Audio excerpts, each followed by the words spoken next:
How's it going, everyone? I'm Jelani Goordige-Reid along with Michael Singh today for 3 point lines. Yes, Noor and Luca aren't in today, so it is another crew for you guys today. But we have a long slate of games tonight, February the 4th. We have a lot of good ones that we're going to dive into. So, Michael, how are you feeling? Good man. A busy day in the association tonight, as you mentioned. Luca Noor, they're on the IR, I guess, and personal reasons we'll call it. But we got some super subs off the bench, some 6 men over here, and let's see if we can actually do better than them. Because I hear they're not doing too well, man.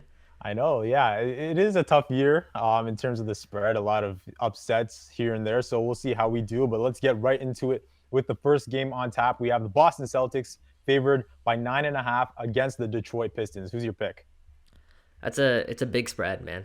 Yeah. It is big, and I know Boston are obviously the heavy favorites, especially with the way like Jason Tatum is playing. I mean, this guy is playing like the All Star, like he got nodded last night as a reserve there. So with that being said, though, I think it's too big of a spread for me. I'm actually leaning Pistons to cover that. They've won each of their last three night games against the Boston Celtics, and they've covered the spread in six of their last seven home games on the second leg of a back to back. So pretty wacky stats, but for whatever reason, Dwayne Casey's side gets up for games like these, and I think they'll at least make it close. I don't think they'll win, but they'll keep it within reach.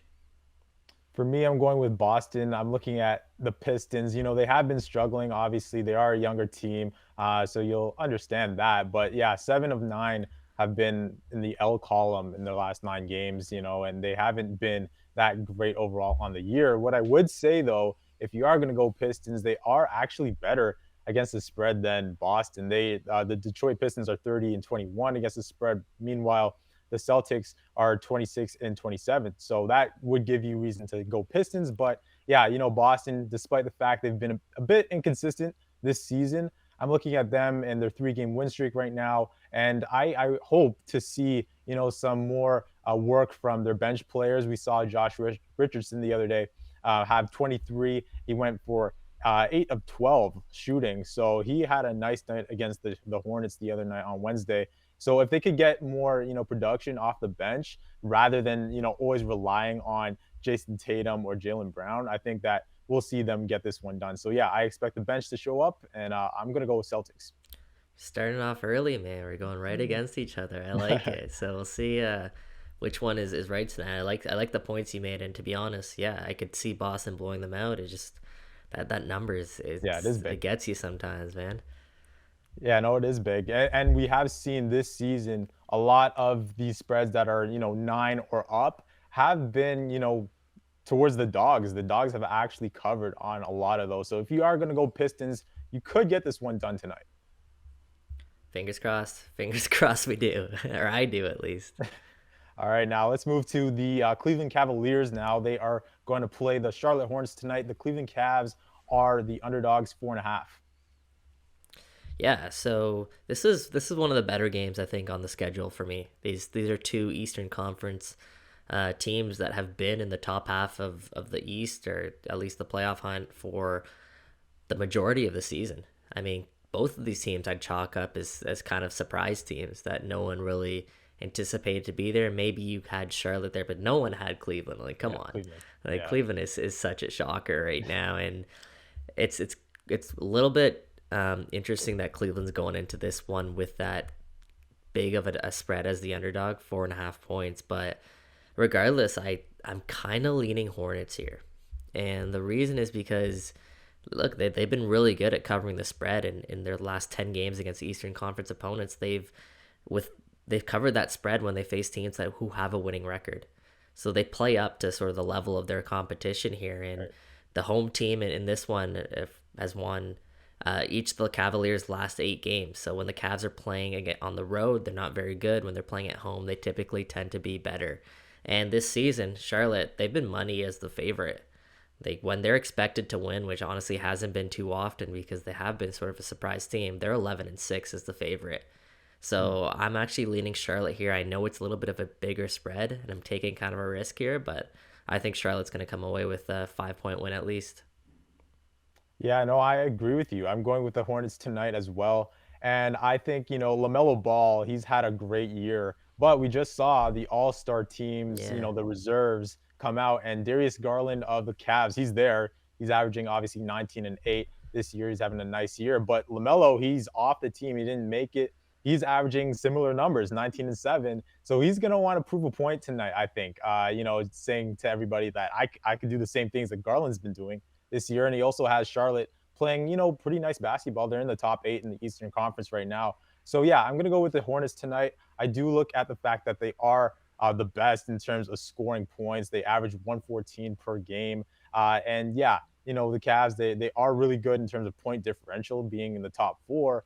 But tonight, I think that when you're looking at the Hornets being a pretty good team at home against the spread, they're 15 and 7. So they're a reliable bet there. I just think, Charlotte, they have to beat teams like this in order to make the Eastern Conference playoffs. So they're going to play up to their level tonight. I think their offense is going to outperform the defense of the Cleveland Cavaliers tonight, and I think Charlotte takes this one.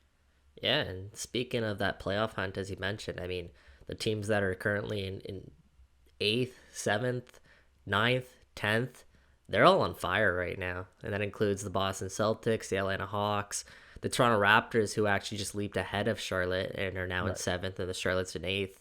Like those teams are all going. So Charlotte needs to get going. I think there's a little bit more pressure on the Hornets to do that.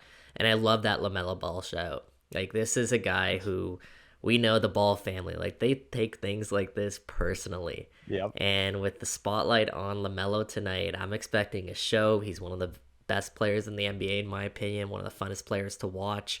And he's going to put on a show tonight. So I'm with you there. That made me feel a little bit more confident now about my pick in this one. So let's see if Charlotte prove us right or Cleveland continue to prove everyone wrong here and cover that 4.5 point spread. We'll see how that plays out. So let's move on now to the next game on our agenda, and this one's a little bit of an interesting one, kind of an eye opener for me, and that's the Chicago Bulls at -2.5 against the Indiana Pacers. Jelani, you're nodding your head there. Like, what are your thoughts heading into this game? I Yeah, no, I just look at the number. I think it should be bigger. Yeah, I'm going with Chicago tonight. I'm just looking at the fact that the Pacers, they haven't been playing good basketball at all this year. I thought they'd be better than their record says they are right now. They're losers of 5 of the last 7 games. They've struggled to hold leads. The other night, they were playing Orlando. They had a lead throughout the first half, and then second half, they looked like a completely different team. So you're playing a difficult team in terms of Chicago tonight. If you're Indiana, you got to play up to a better level, right? And the other problem for the Pacers, they're very beat up. They're not going to have Sabonis. Turner still out. Brogdon's still out. So that's 3 of 5 key starters that aren't there and key contributors, right, to your lineup. So that's also why the Pacers have been struggling this season. So yeah, I'm looking at Chicago on the other side, and they have been really good against the East, right? They're 21 and 12 against Eastern Conference opponents. They're second in field goal percentage, so they'll get the ball in the bucket for sure, and their offense will show up tonight. I just don't think that the Pacers' offense can hang with what Chicago can provide, given all their guys that they have, and obviously 2 All-Stars. You got DeRozan, you got yourselves Zach Levine, of course. So yeah, we'll see what happens. And also Vucevic, he's probably going to have a nice night as well, just given all the injuries that the Pacers have. I am right there with you, especially when you mention those injuries. I mean, Sabonis, Turner, and Brogdon, in my opinion, are probably the 3 most important players on the Indiana Pacers. And that's no Yeah. disrespect to Karis LeVert or Duarte. And by the way, highlight those guys for some player props tonight because I guarantee that they're going to be getting a lot of touches against the Bulls. And yeah, I think this spread it's way too small. Like Yeah. it's weird. The Bulls are the number one seed right now in the Eastern Conference. Yeah, sure, they're coming off a second night of a back to back and overtime game against the Toronto Raptors, but that was also a loss. And when you're a team like the Chicago Bulls, you want to get back into the win column as soon as possible. And when the spread is sort of this low, that's kind of like a pick 'em game for me. Yeah. And I think 10 times out of 10 with the Bulls against the Pacers, I'm taking the Bulls. The Bulls, when they face teams that they're worse than or that they are better than, they're 26 and 7 as the betting favorites this season.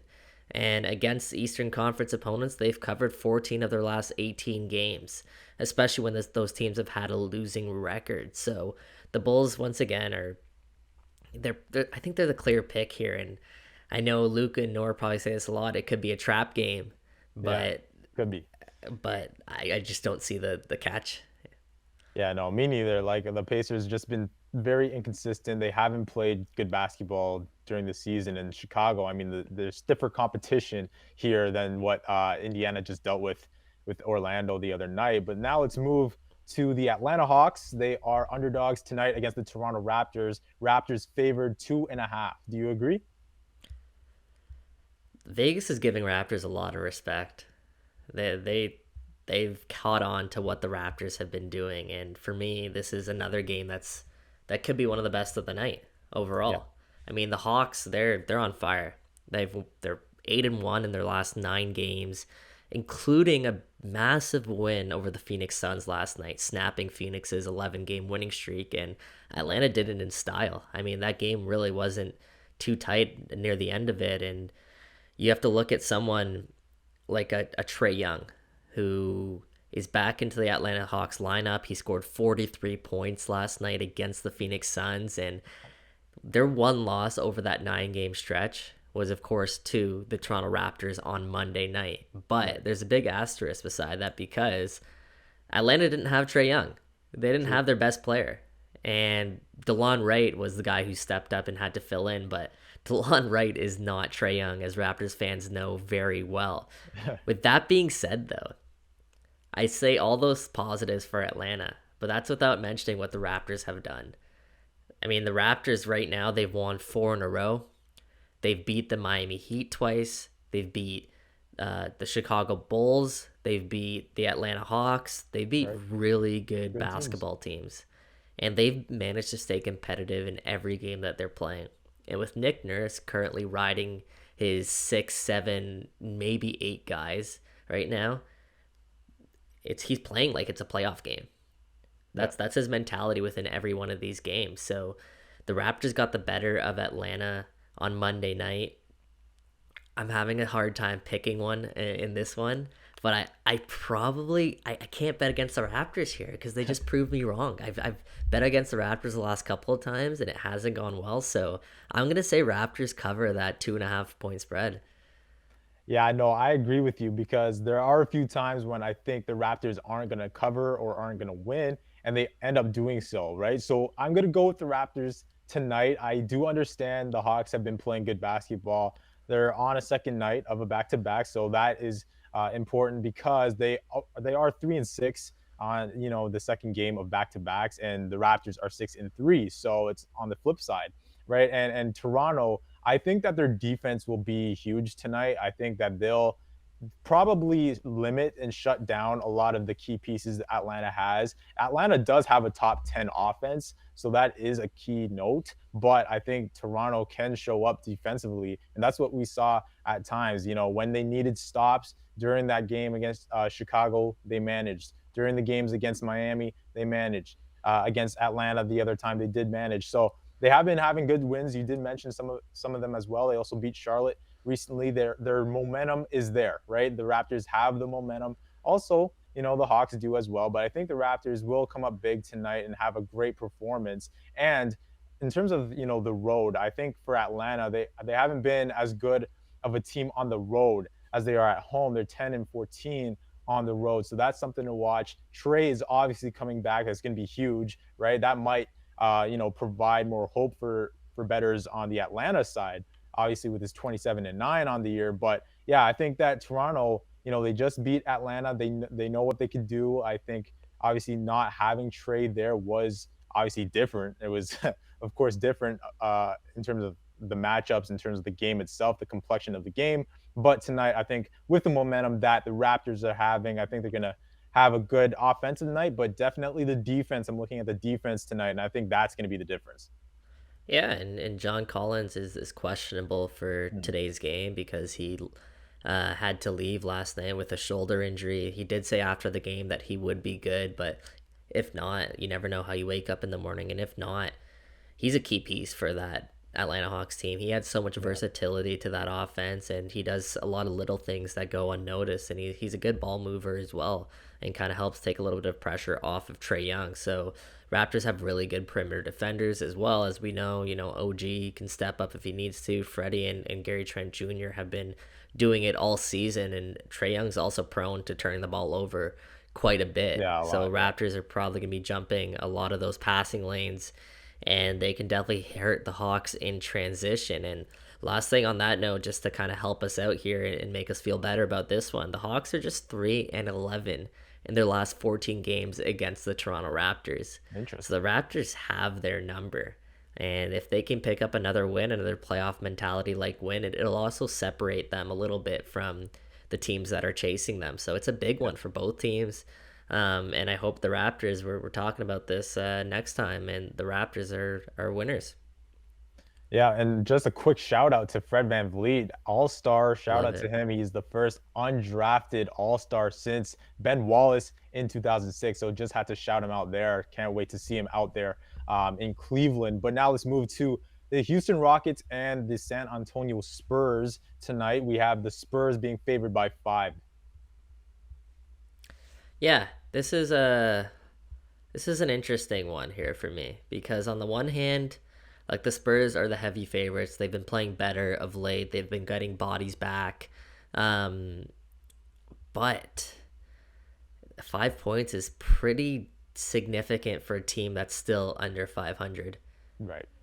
And someone who likes to feast on teams with a losing record for Houston is Christian Wood. Hmm. He's scored over 20 points in 10 of his last appearances against teams that have a losing record. And typically when when Christian Wood is going, this Rockets team is in the mix for at least some of these games. And as road underdogs, the Rockets have won 4 of their last 6 games. And in the Spurs, on the Spurs, on the other hand, the road team has covered the spread in 7 of the Spurs' last 8 games. So there's a lot right now that's kind of in the Rockets' favor. So I'm actually going to take the Rockets here to cover that 5 point spread. Yeah, no, we agree here again. I'm going with the Rockets. I'm looking at the fact that DeJounte Murray might be out with a wrist tonight. And also, they don't have McDermott. They don't have Jakob Pertl. And also, with Pertl being out, I think defensively, they lose their anchor. And that is not going to be good against a team where you mentioned Christian Wood in the paint, right? Yeah. Pertl defensively is a major presence for the Spurs in the paint. So if he can't come out there tonight and be out there for the Spurs, I don't think that's going to be a good recipe for success for them. And they're ninth in boards this year, so rebounding has been good for the Spurs this year. But with Pirtle out and guys out, I don't know how that's going to look. They'll need to get some rebounds tonight for some second chance points.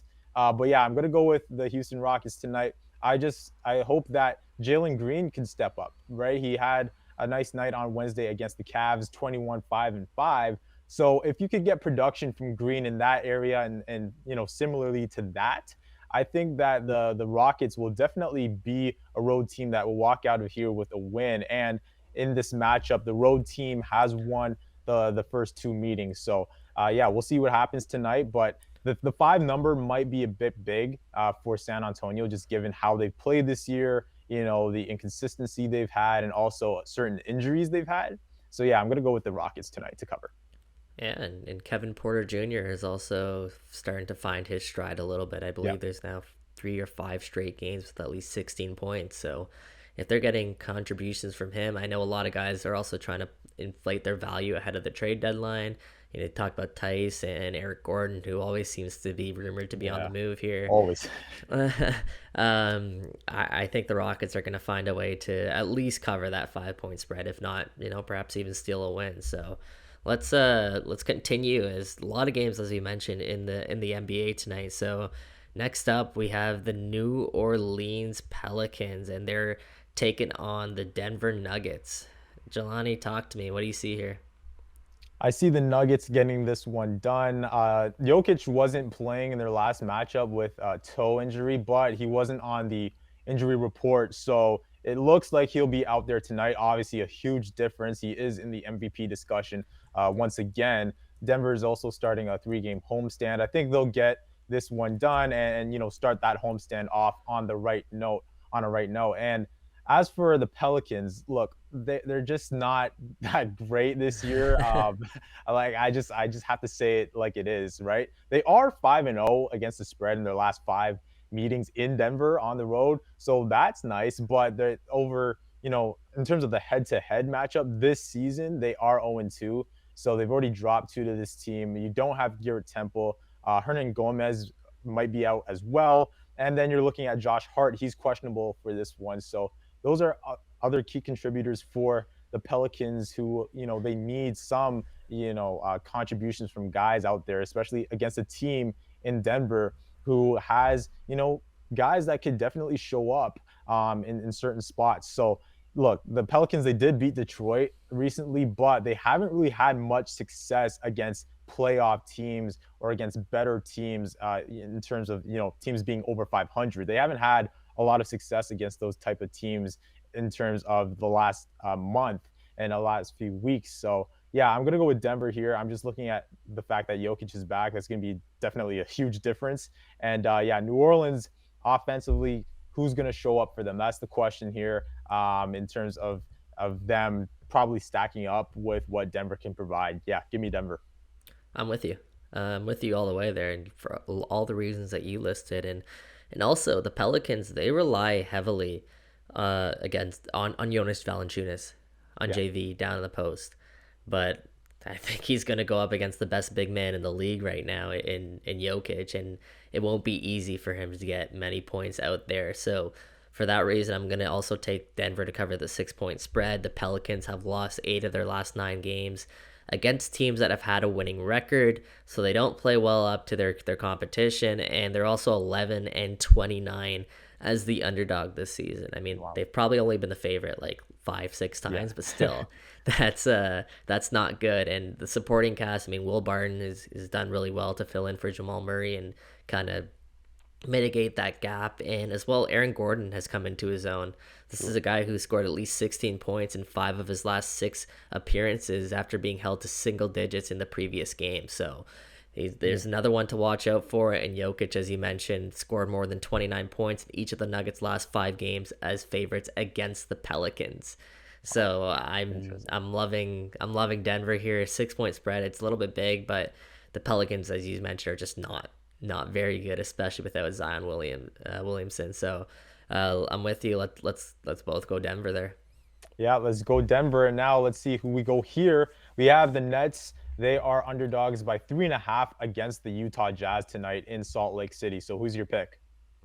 Well, that spread is no longer applicable, Jelani, because as we learned True. just prior to launching this show, that James Harden will be out for the Brooklyn Nets tonight, which obviously will significantly move the line.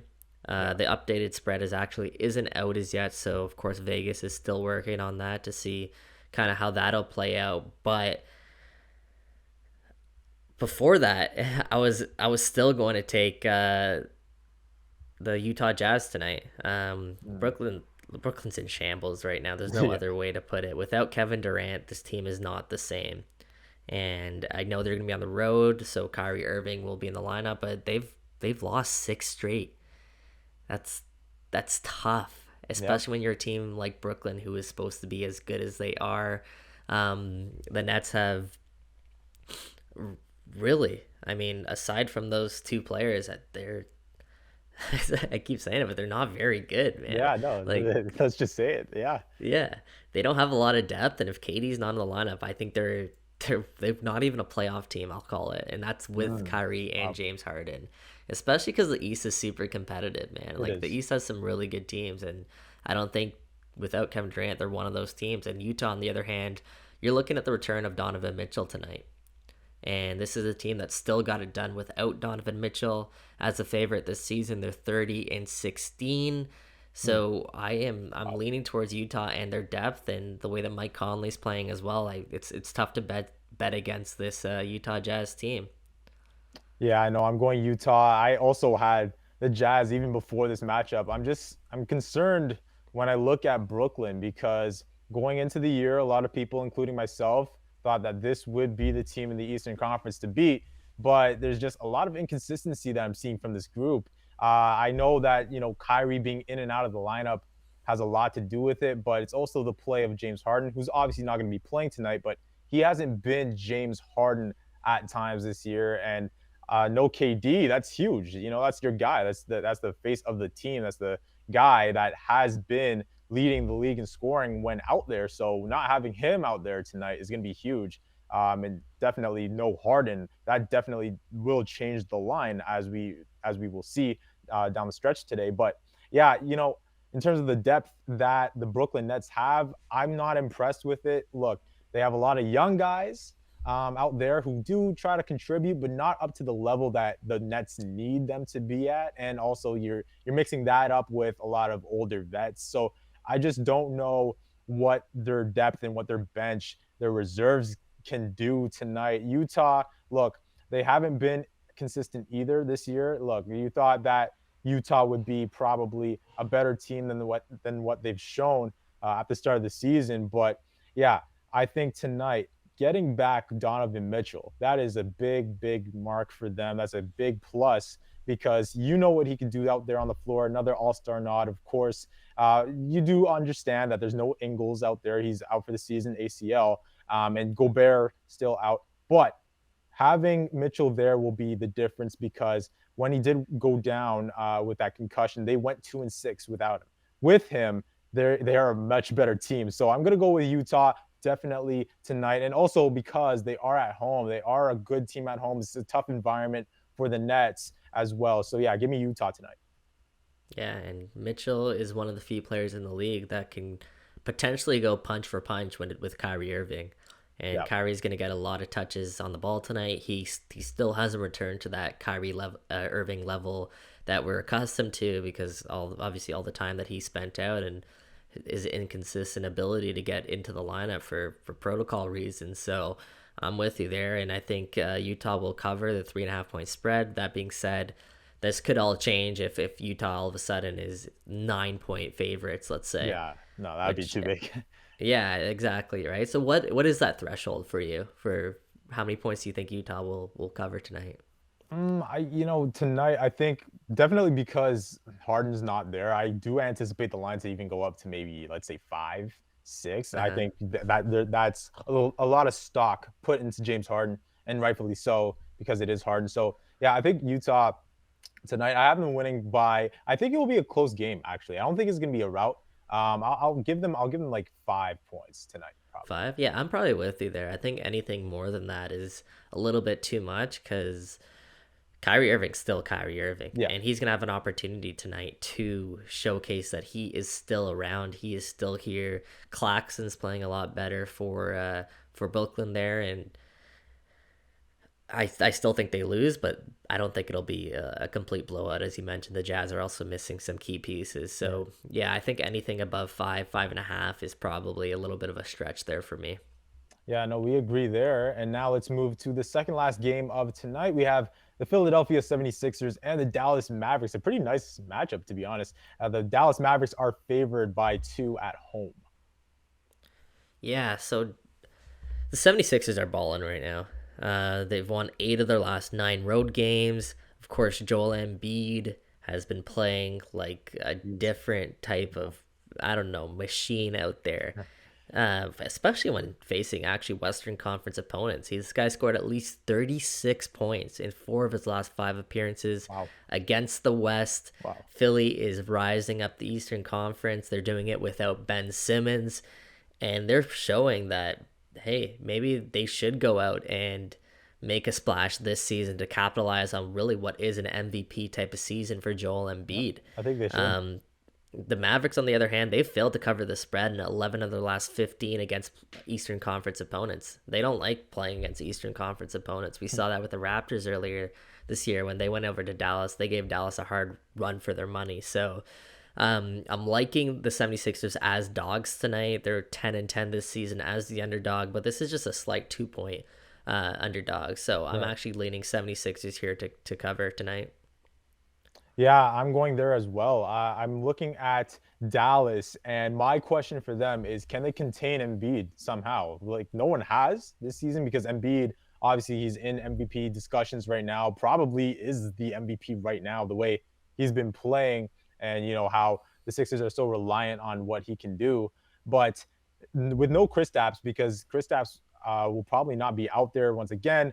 So if he's not there, who's going to deal with this guy? I think the bigs for Dallas aren't going to be able to shut him down. And if that is the case, then the Sixers will have a good night on the road. And Dallas, they're in the middle of the pack in terms of defensive rating, in terms of the paint. So again, Embiid, right? He's such a focus for Philadelphia that I think we'll see yet another big night. If you're looking at his over unders, I can't remember what the number currently is, but I could see him going into the 30s again with another huge scoring night, probably getting at least a double double tonight against a Mavericks team who does struggle in the paint, right? And there's Luka Doncic, right? We know who he is. We know what he can provide. He's leading the team in scoring, rebounding, assists, right? He's doing it all for them. But who's going to be the other guy, right? They always need that other guy to step up, right? And there's probably not going to be Tim Hardaway Jr. tonight. He might be out. So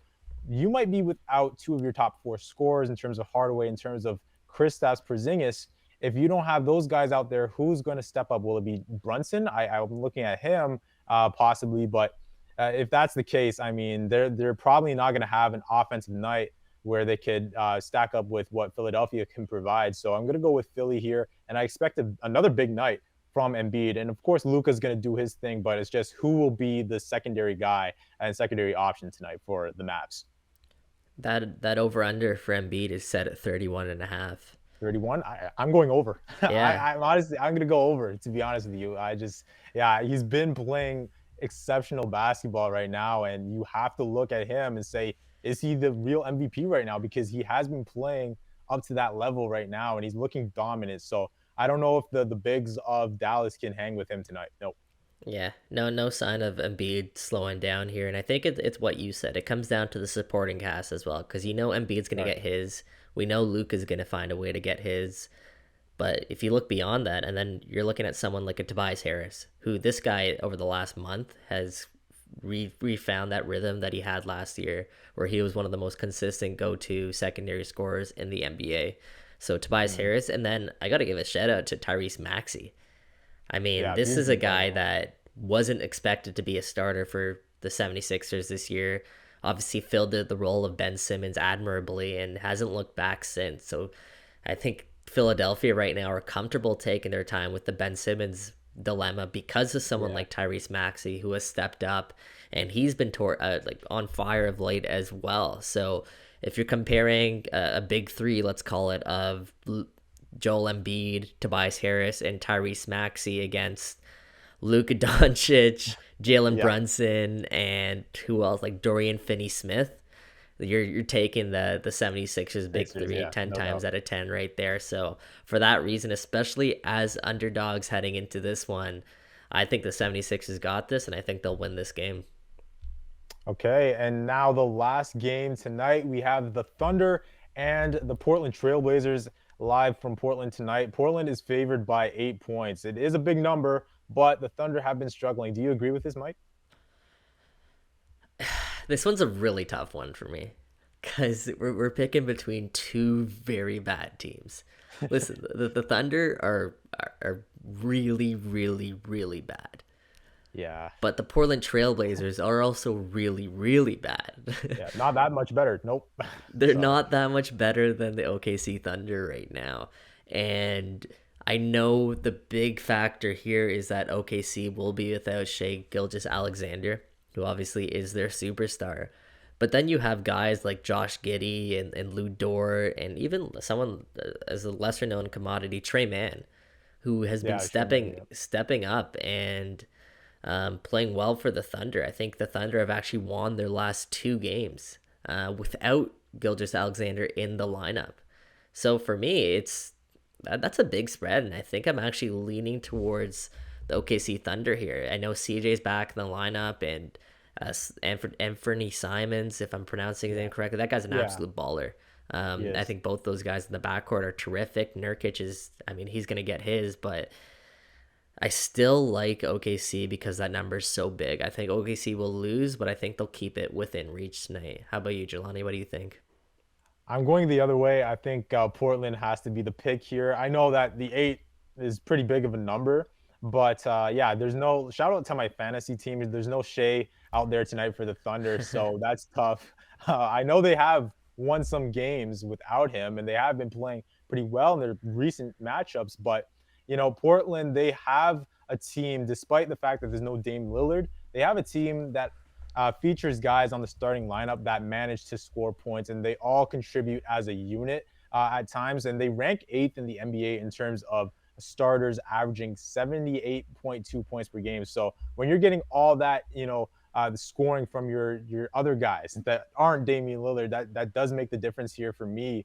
And I'm looking on the other side. The flip side to that is Oklahoma City. They rank 29th in the league in terms of starter averages. They score 65.1 points per game. So when you're looking at that disparity and that difference, I think that you have to lean, to the Portland Trailblazers tonight. And also, without Shea Gilgeous-Alexander, you did mention some of the guys that should be able to step up, like Josh Giddey and those guys. Who will it be, right? Lou Dort, probably. But yeah, Trey Mann, that's a nice point you made about him. He's been playing pretty good basketball as of late. And if he has the three ball tonight, if he has that three ball, then that might be the difference tonight. He is shooting nearly 40% from three lately. And yeah, that might be the difference. But overall, I think that the better team is Portland. I think Portland, they've had good performances without Damian Lillard. Yeah. To be honest, you're looking at CJ McCollum as one of those guys, maybe Norm Powell, Well, maybe, hold on, Jelani. I'm glad you Nurk. brought up Norm. Let Yeah. me let me break breaking news. According to Adrian Wojnarowski, Uh-oh. the Portland Trailblazers have traded Norman Powell and Robert Covington Oh, to the Los Angeles Clippers for really? Eric Bledsoe, Justice Winslow, Keon Johnson, and a future second round pick. Wow. Wow. We have Woj on set right now. I didn't expect Mike to drop this on me right now. Wow, that's an interesting trade, to be honest. So forget everybody who's listening or watching, forget the point No, about Jelani's Norm picks are Powell. locked in. And forget that point about Norm Powell since he won't be there, guys. He's on the way to Lala right now. But yeah, that's an interesting deal, to be honest with you. I think I'll give it some time before I say who won the trade. I like to see, the players actually play before I say who won the trade. But, Covington as well, that's a big piece for the Clippers in that deal. He's a guy that could definitely contribute to a playoff team. So that's a big deal. But yeah, overall, just quickly back to the Portland point. I think that their contributors, might come up big in this spot against a team in the Thunder who are young, who do struggle at times on the road, and especially without Shea Gilgeous-Alexander out there, who's going to really step up in other spots for them offensively in terms of scoring the basketball. So without Norm, without Robert Covington, you're still liking the Portland Trailblazers to cover 8 tonight. Yeah, I know it's a big number, but overall, I think that we're going to see a lot from CJ McCollum tonight. That's who I'm looking at tonight. And that's music to my ears because he's on my fantasy team and he hasn't had the best of seasons. So if he can get a lot of touches tonight, let's try and get him back on track, Jelani. All right, so we've dived into all the games tonight. We have a big slate, of course, and we covered it all. We did agree on a lot of our picks tonight, but we'll see what happens. There's certain big ones. Obviously, watch that Raptors game for sure. We are looking at the Brooklyn Utah game. No James Harden. How are the Nets going to look tonight? And obviously, we have an interesting one in the Eastern Conference with the Cavaliers and the Hornets, two teams in the top 8 right now. And we'll see if LaMelo Ball makes a statement against Darius Garland tonight. But for myself, for Mike, thank you for watching 3 Point Lines. We will see you next time.